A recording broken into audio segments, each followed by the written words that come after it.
जय हिंद। आज ही चैप्टर जो है इस समीकरण का है, लेकिन इस समीकरण को बनाना है वज्र गुणन विधि से हल करना है। कौन विधि से हल करना है? वज्र गुणन विधि से। आप लोग के सबसे पहले बताए थे कोची विलोपन विधि से, उसके बाद बताए थे प्रतिस्थापन विधि से। आज जो हम लोग बनाएंगे कोची से? वज्र गुणन विधि से बनाएंगे, है ना? वज्र गुणन विधि से। तो कैसे बनाएंगे? गेट लगा दो। तो देखो, इसमें इसको कहते हैं ए, इसको कहते हैं बी, इसको कहते हैं सी। इसको कहते हैं ए, इसको कहते हैं बी, इसको कहते हैं सी। A1 A2, B1 B2, C1 C2। अब देखिए ए के मान कितना है? तो 3 है। बी के मान कितना है? तो 4 है। सी के मान कितना है? तो 10। इस समझ में आया? इसका मतलब A1 B1 C1 माने पहला समीकरण। अब दूसरा समीकरण लिख रहे हैं तो A2, तो A2 माने कितना? 2। B2, तो B2 माने कितना? -2 ना? आ रहा है समझ में? और उसके बाद कौन चीज? C2, तो C2 माने कितना? समझ में आया?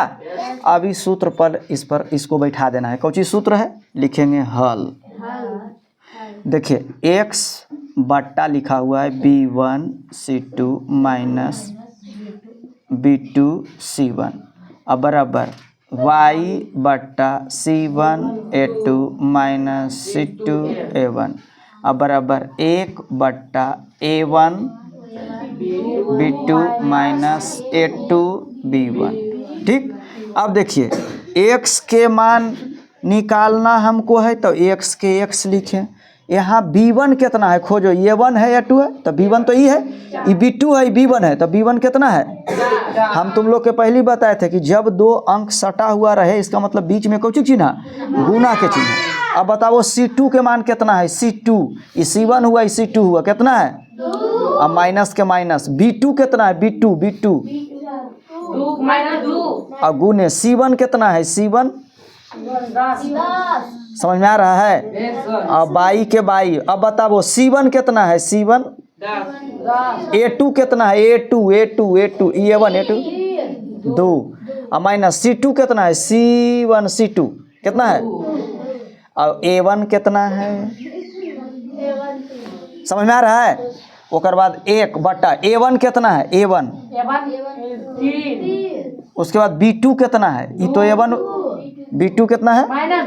-2। उसके बाद माइनस A2 कितना है? A2 2। अब B1 कितना है? नहीं समझ। देखिए अगर A के चर्चा करे तो ई लाइन में जाना है, B के चर्चा करे तो ई लाइन में जाना है, और C के चर्चा करे तो ई लाइन में जाना है। A1 कहे तो ऊपर वाला, A2 कहे नीचे वाला, B1 कहे तो ऊपर वाला, B2 कहे नीचे वाला, C1 कहे ऊपर वाला, C2 कहे तो नहीं। समझ में आया? अब कुछ नहीं करना है, पुट कर देना है। देखिए x के x 4 दूनी। अब देखिए 10 गुने 2 करेंगे तो 20 होगा कि नहीं? तो माइनस और माइनस कुछ हो जाएगा।